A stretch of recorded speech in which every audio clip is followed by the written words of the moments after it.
గుంటూరు జిల్లాలో ఓ యువతి అనుమానాస్పద మృతి ఉద్రిక్తతకు దారితీసింది.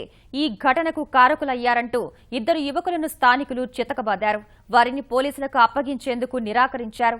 బాధితురాలి కుటుంబానికి న్యాయం చేయాలంటూ ఆందోళన చేశారు. గుంటూరు జిల్లా నిజాంపట్నం మండలం అడవుల దీవిలో దారుణం జరిగింది. 19 ఏళ్ల జాస్మిన్ అనే యువతి అనుమానాస్పద స్థితిలో ఇంట్లో ఉరేసుకొని మృతి చెందింది.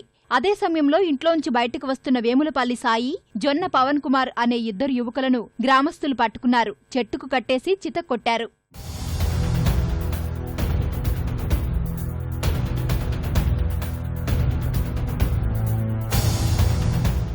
తల్లిదండ్రులు లేని సమయంలో యువతి ఇంట్లోకి యువకులు ప్రవేశించడం అనేక సందేహాలకు తావిస్తోంది. గ్రామస్తుల దాడిలో యువకులకు తీవ్ర గాయాలయ్యాయి. ఘటనా స్థలానికి చేరుకున్న పోలీసులు ఇద్దరు యువకులను విడిపించేందుకు ప్రయత్నించగా గ్రామస్తులు అడ్డుకున్నారు.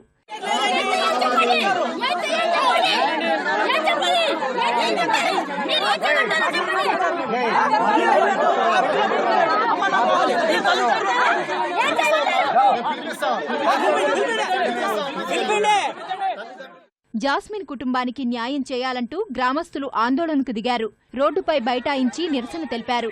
నచ్చజెప్పేందుకు పోలీసులు యత్నించినా శాంతించలేదు. ఈ ఘటనపై దర్యాప్తు చేసి బాధితురాలికి న్యాయం చేస్తామని చెప్పారు.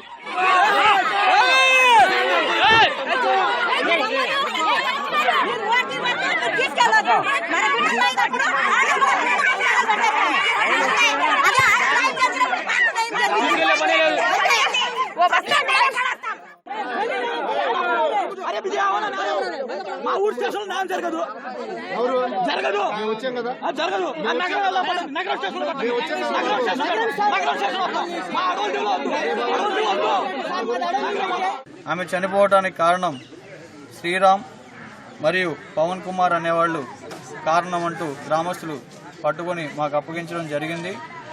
దీని మీదట ఆమెను ఎవరు చంపారు, ఎందుకు చంపారు, ఆమె మరణానికి కారణం ఏంటనేది మేము కేసు రిజిస్టర్ చేసి దర్యాప్తు చేస్తా ఉన్నాము.